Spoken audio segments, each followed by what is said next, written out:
those that are on the list for Miranda, that you will, your hand will be on her and this job, that she will do well. Just pray that things will work to your will in her life.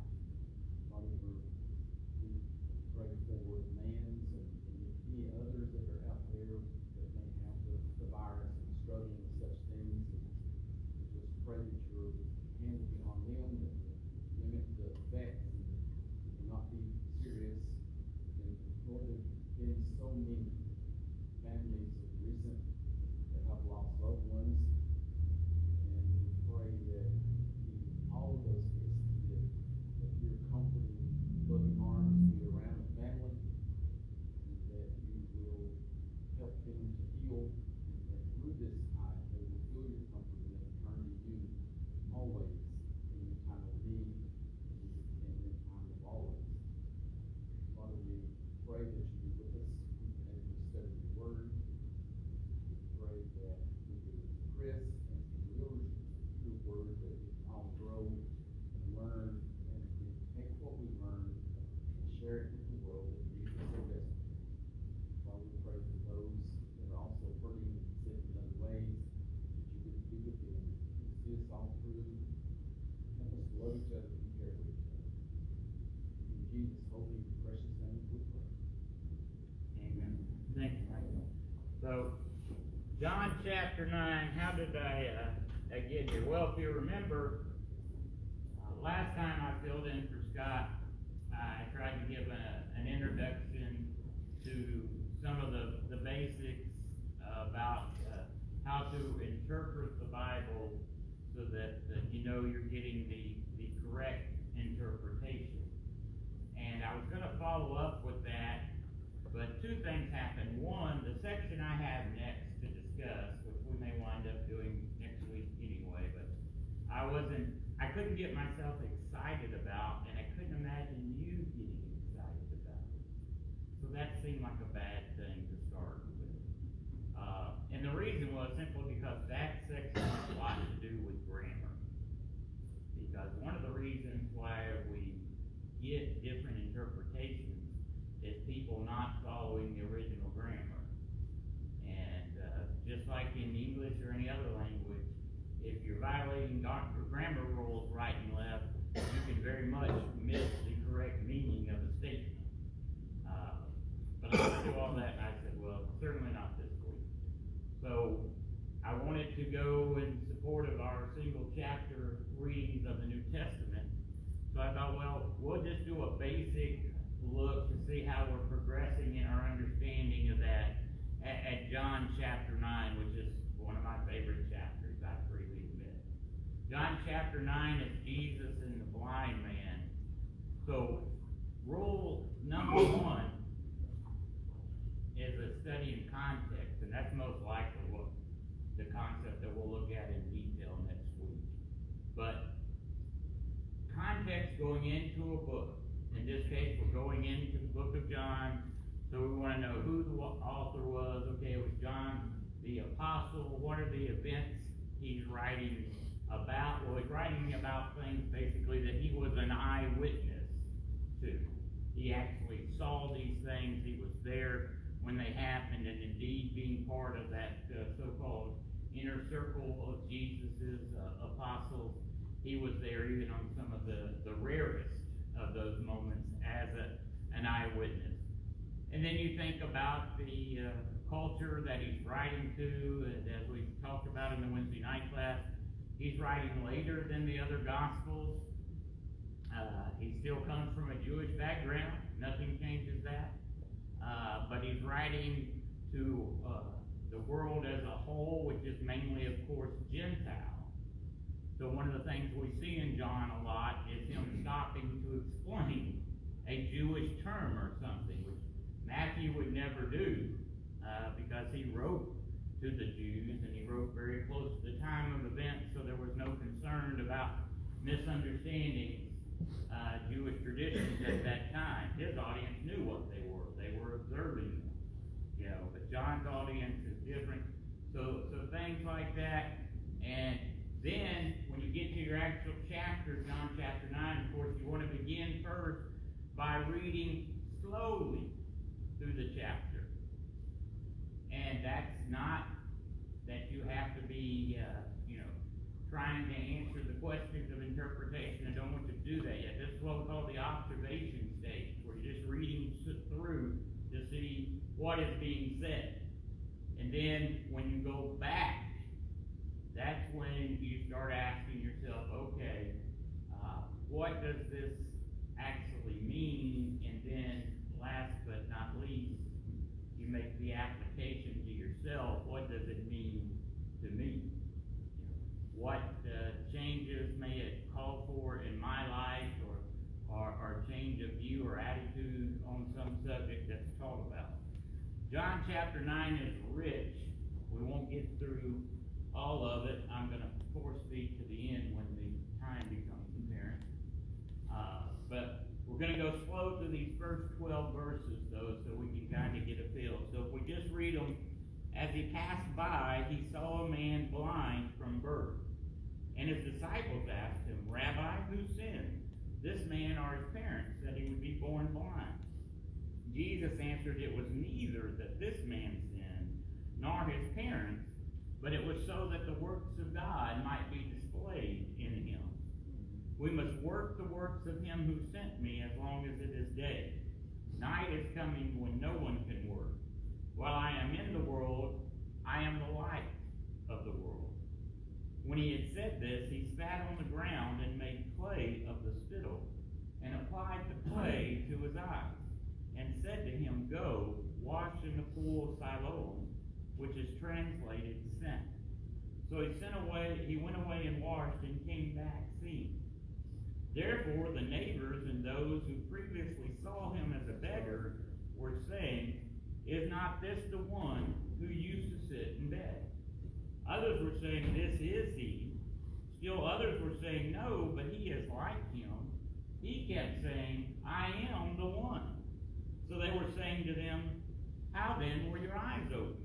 He answered, The man who is called Jesus made clay and anointed my eyes, and said to me, Go to Siloam and wash. So I went away and washed, and I received sight.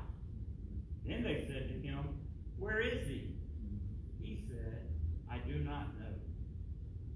So there's the actual narrative itself. Do you see that? That's the storytelling part. This is something that happened in the life of Jesus and his apostles. So basically, somebody summarized for us what that story is. Well, there's a blind man who was blind from birth. Blind from birth. Miracle. Okay. It almost sounds like it was a situation where God created in order to manifest his status. Okay. The works of God should be made manifest. That's what I was. There's no original sin.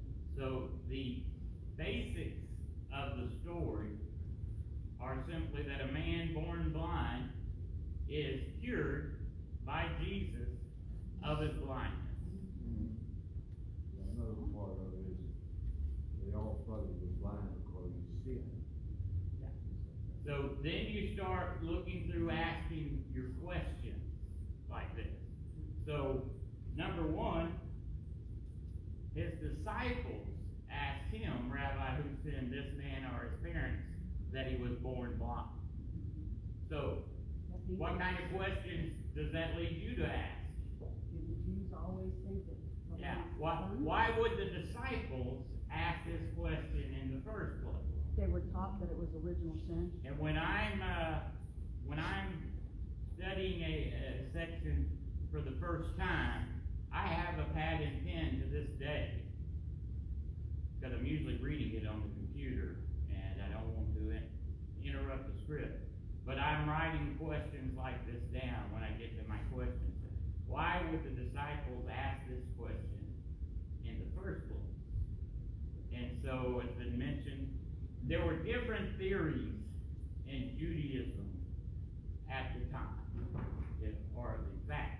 See, I'm more interested in you learning the process than the facts. So, what you can learn is they ask that question because there are a couple of different theories in Judaism at the time about these types of situations. The key component, though, to either school of thought is that physical deformities are a result of sin. Now, you can back out a little bit from that, and you should. In the Bible as a whole, how does the Bible treat blindness? And one of the things that you will see very quickly is that in the figurative sense, blindness is often used as a substitute or an illustration for sin.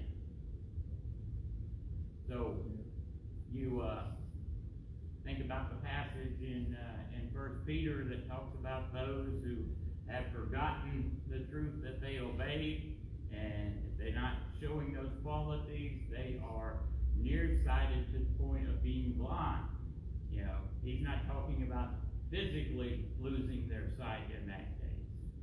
So there are different levels to understanding sin here, Mike. Paul was struck blind. Yes, we're going to get to Paul. Actually, mainly in worship, though. So you just hold on to Paul.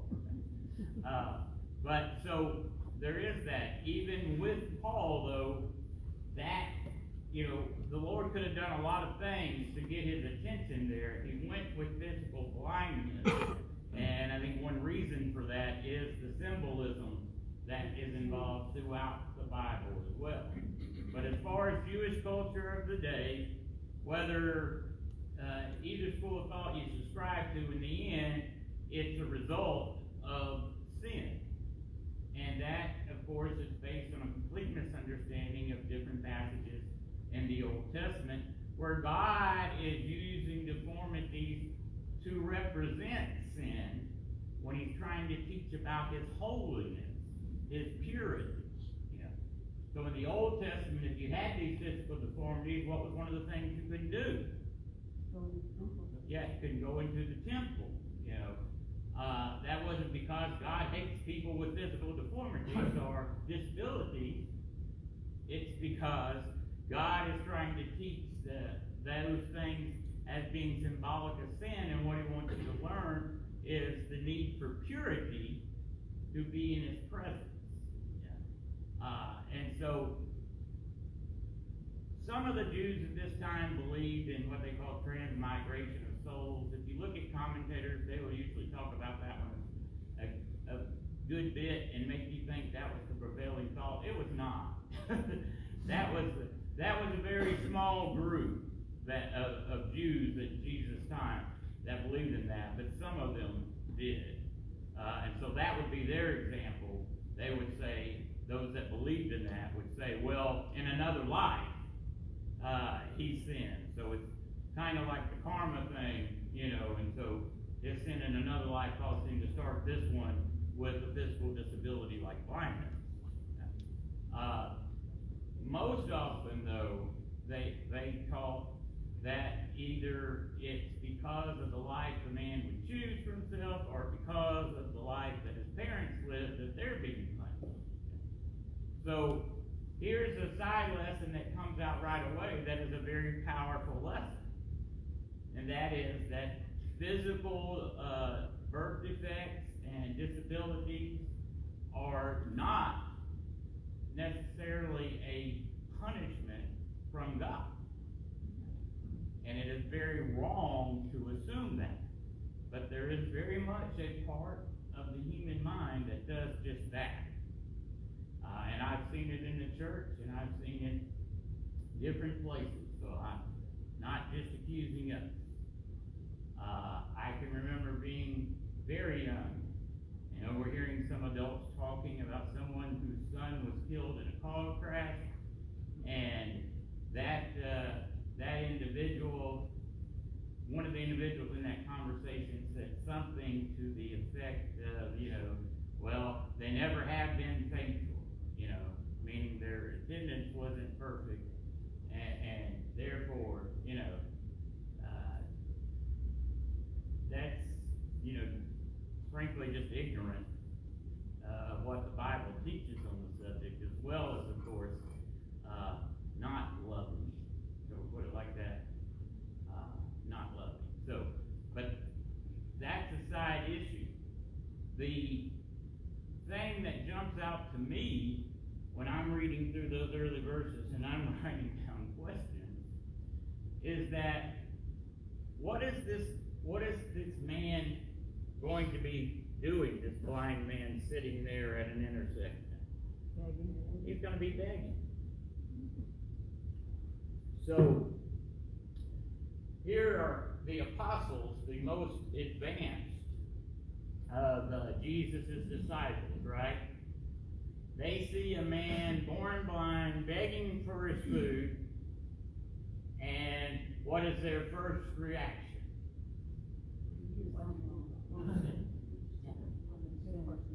He is a theological puzzle to them. That's what they see. And so they ask their question, Rabbi, who sent? But Jesus, the whole story happens because Jesus did not see a theological puzzle when he looked at him. He saw the individual. He saw the person. You see, there's nothing mentioned here about them having any thoughts about assisting the man or having compassion for the man in any way or anything like that. And too often we can fall into that trap. So when we get to the make application stage in our personal study, one of the things that we could write down for ourselves here is, let's be careful to see people as the individuals they are.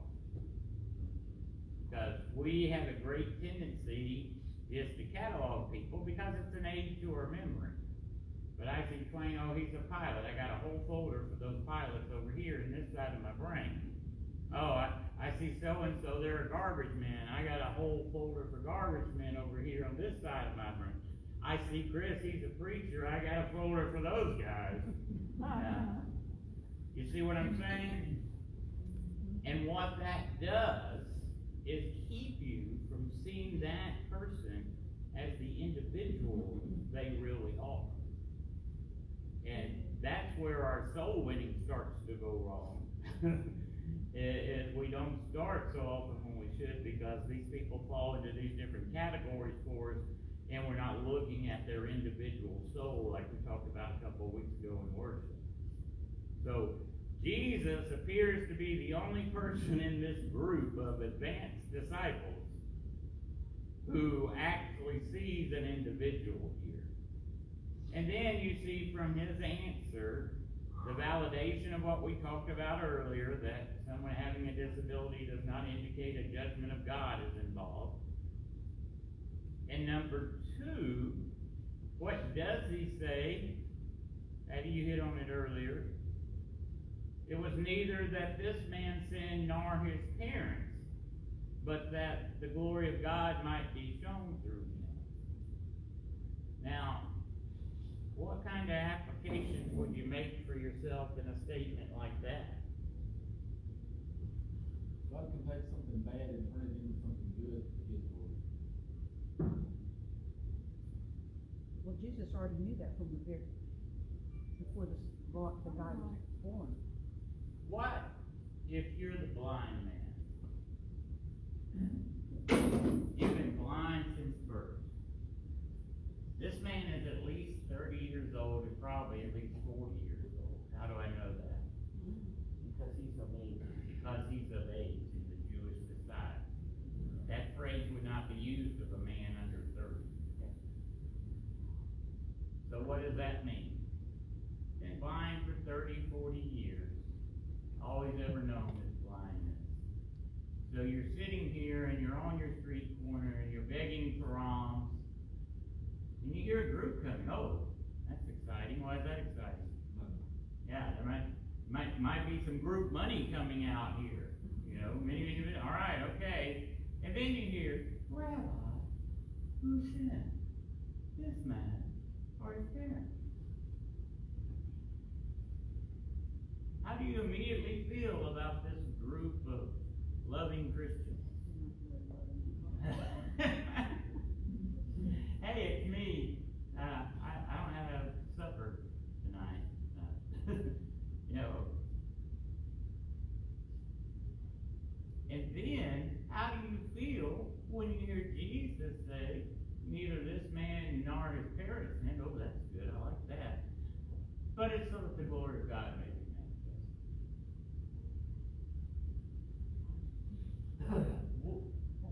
I'm sorry, Lord, could you repeat that last statement? What would be an implication of a statement like that? I've been blind all my life for 40 years so that when Jesus walks by that day, he can work some miracle. Yeah, that's what anybody rational would have thought. And there's truth to it, which is what is harder for us to accept. That context lesson that I'm thinking about next week, that's a lesson where I'm thinking about trying to teach exactly what context really means, because it means more than just looking at the verse before and the verse after. But in it, I've already sketched out what I call, I'm going to rename them before that class, I'm sure, but right now I call them the weaknesses of the mind. What I'm really talking about, though, is those prejudices that keep us from seeing what's clearly there. So when you read that story and you get to that statement and you think about that blind man hearing that statement and say, wait a minute, I've been in this condition all these decades, so that God can use me in this moment.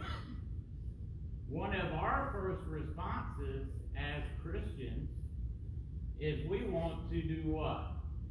We want to defend God, because that's a hard truth right there. And that gives you a prejudice against seeing clearly what is really there.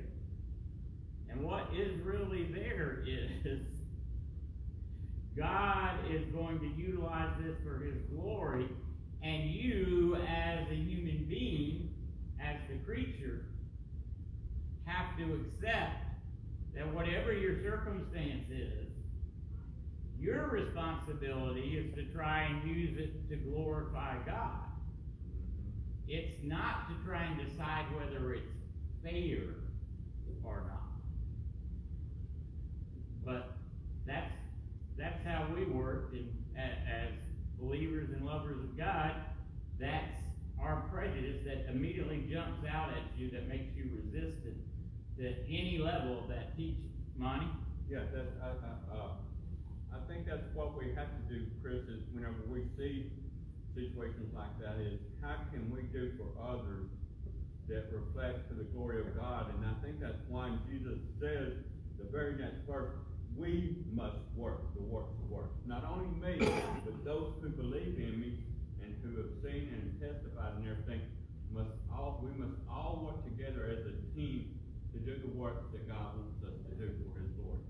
And the bottom line in these situations is not to debate with others or to hold debates in our mind about whether this is fear of God or right. The Lord of all the earth is going to do right. He defines righteousness. The responsibility of each of us is to just focus on using it to glorify God, letting him work through us in whatever way, and not worrying about the why. But we wrap ourselves up around the actual over the why. And many people then lose faith in God. Many people turn on God. And Jesus is not even addressing the why per se. He's addressing what we can do. The opportunity presented in the disaster. I may be looking too deep into this, but I get something out of it that maybe some of us never thought about, is that we know that there's a statement that says all things were created through him and for him. When he said this was done so that you could see that, I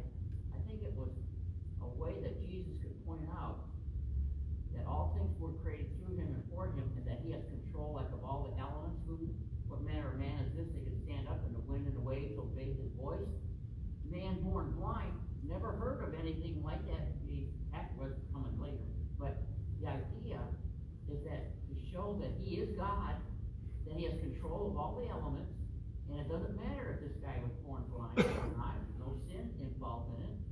But see, the glory of God could be seen by what he could do. That's certainly how he used it, isn't it, Mike? So, would pose a question that, could this also be a lesson in perspective? Absolutely. In that, this life is a bit of vapor, that what our circumstances are on this life, in the whole big scheme of things, is not really that, relevant. And that's where our issues with fairness come from. You'll have to hold on to that one because I'm cutting it off after this. Because we're like 3 verses in. It's a long chapter. But I'm touching on this because this is at the heart of our Sermon on the Mount series. We can't get around the reversal of values that being a disciple of Jesus calls you. So we struggle, we war at being disciples because we're trying to live those values that God teaches out while at the same time really following the world's value system. And the world says, this life is all there is, grab all the gusto you can while you can. Eat, drink, and be merry, for tomorrow we die. And so we look at everything when we judge whether it's good. And when you talk about good, you're actually involving the name of God. When we think about good, we weigh good out in terms of this world. God is not that concerned about your comfort. God is concerned about your character development. What if, had this man not been born blind, he would never have become a follower of Jesus like he does? What was actually the best thing for that man that could ever happen to him? That he live a life as a blind man for 30 or 40 years, or that he spend eternity in hell? But you who have no knowledge of any of these things, or what choices anybody involved will make, or anything else, want to come in and decide whether God did right, and decide whether he did good.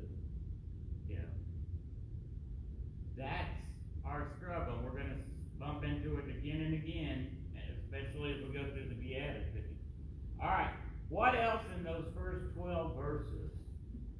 And I guess I'll just give you a hint for time's sake and say, let's look at verse 6. There's something that should really jump out at you here. What is it?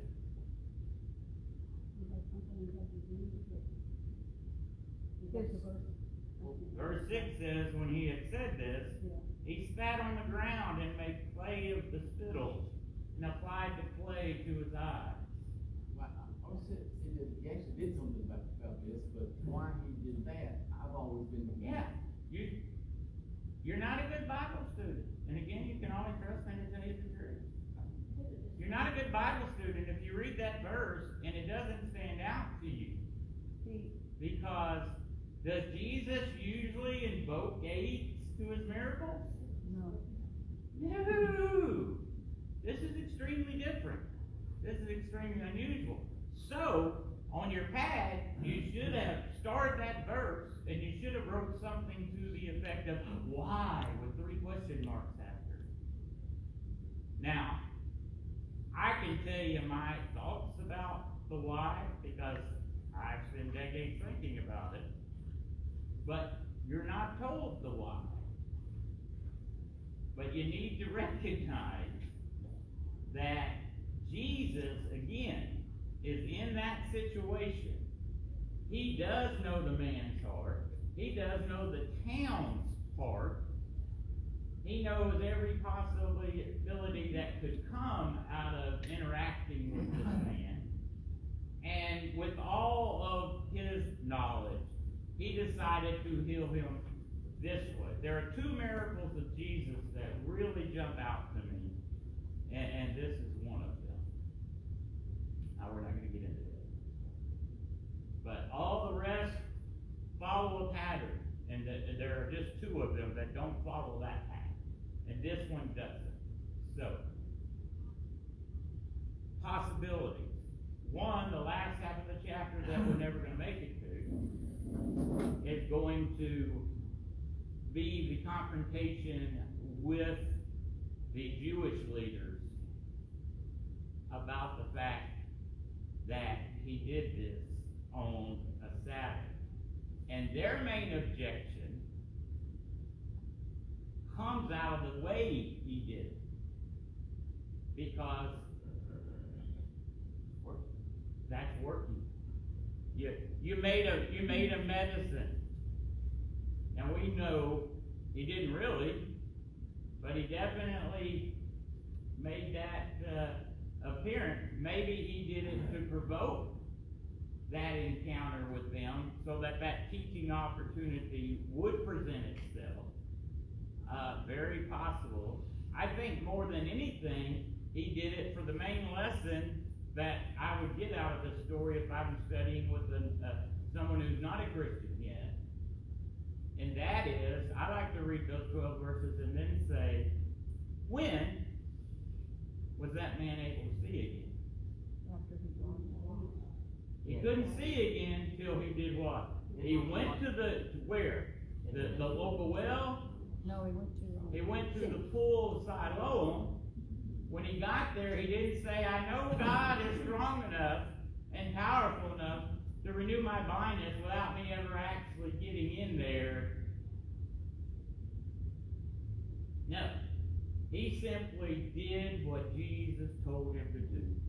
He went to the pool of Siloam. He went into the water and washed. He came back seeing. By the way, that's one of the biggest understatements in the Bible. I laugh every time I read it.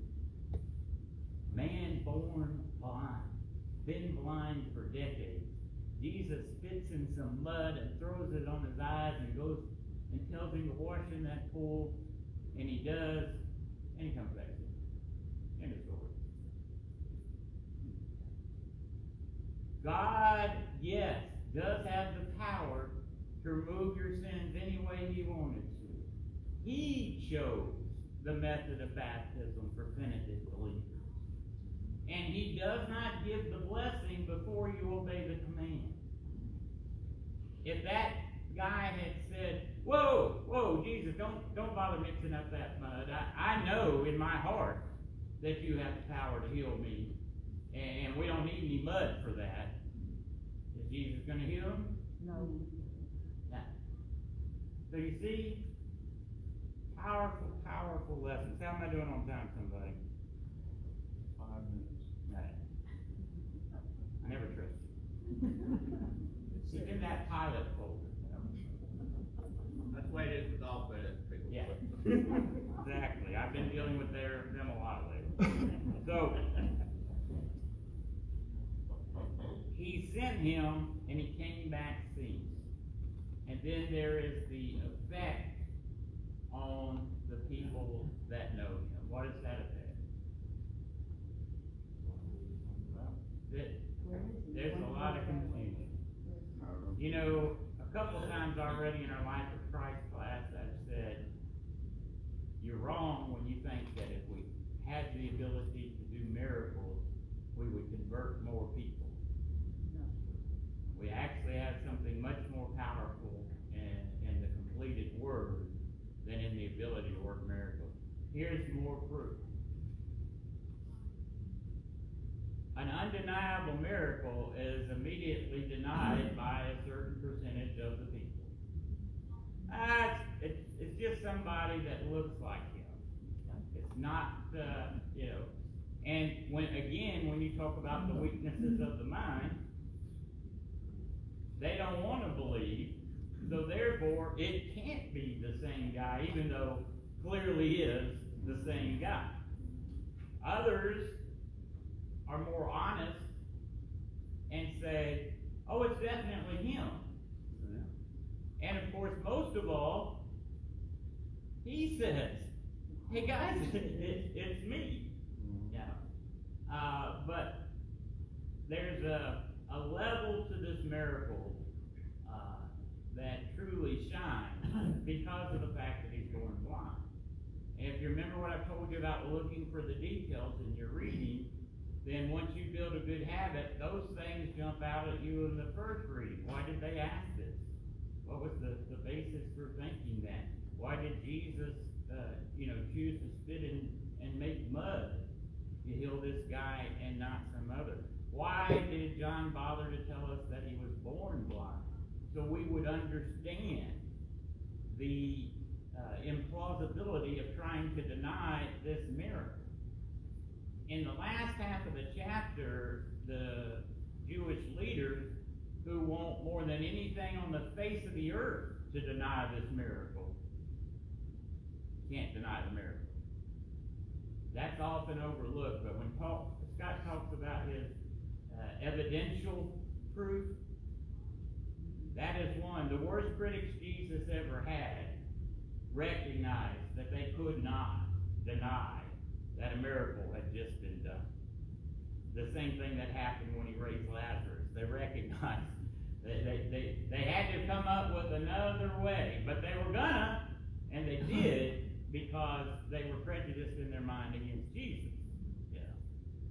So, all right, I got about 3 minutes then. Let's just talk a little bit about the last half. My favorite part of the chapter is the change in the blind man.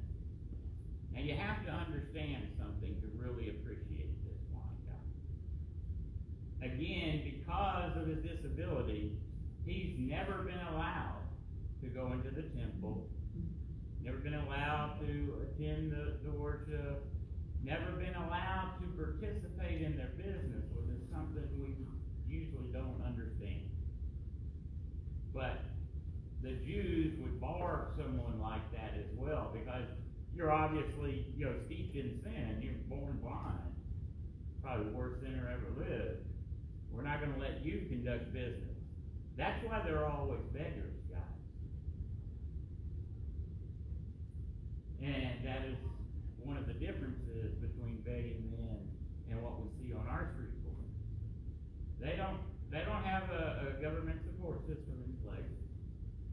They're not allowed to have legitimate businesses because that would contaminate the business community, you see.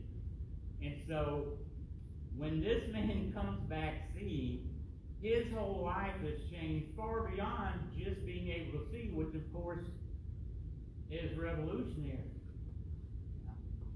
As weird as it sounds, I'm always glad that I was blind for a while, because it gave me at least a little peek into living the life of a blind person versus a person who can see. Hey, guess which one I prefer? Yeah. Iceland's easy. And so, beyond that, his whole status in the community changed.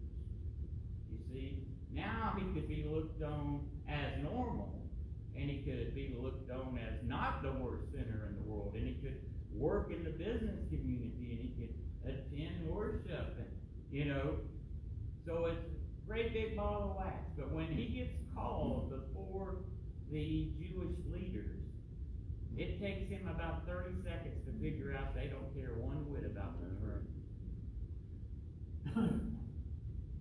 And so he starts preaching to them. This guy has been blind all his life.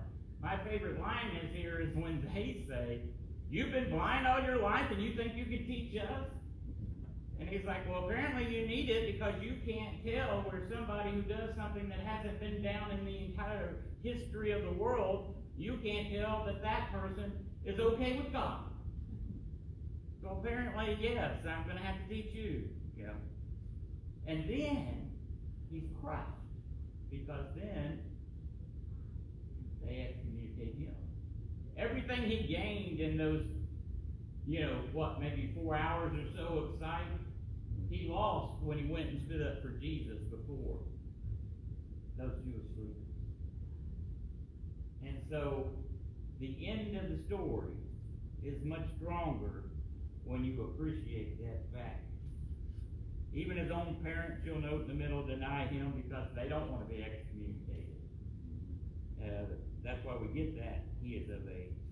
But look at verse 35 and follow. Jesus heard that they had put him out. And finding him, he said, "Do you believe in the Son of Man?" He answered, "Who is he, Lord, that I may believe in him?" Jesus said to him, "You have both seen him, and he is the one who is talking with you." And he said, "Lord, I believe." And he worshipped him. So, I always think about this poor beggar going from the depths to the highest to the depths in a matter of a few hours, and now being outcast and sitting maybe back in his original corner, I don't know where, and Jesus finds him. Now, if Jesus finds him, what does that mean? He was looking for him. Jesus went looking for him when he heard how they treated him. Yeah. And then, we got to skip to the close. Look at verse 30, or 39. Jesus said, "For judgment I came into this world, so that those who do not see may see, and those who see may become blind." Now, those of you who rejected my comments at the beginning of class about sin and its relationship to blindness as a symbol of sin, that's called letting God tell you how he's using his word. Is Jesus saying, "I come to cure all the blind people and to blind all the seeing people"? No, he's saying, "I've come to cure those who are poor in spirit, who mourn their lack, and who will turn to me." And so that those that think they don't have need of anything, like that church we read about in Revelation 3 last week, would realize they're actually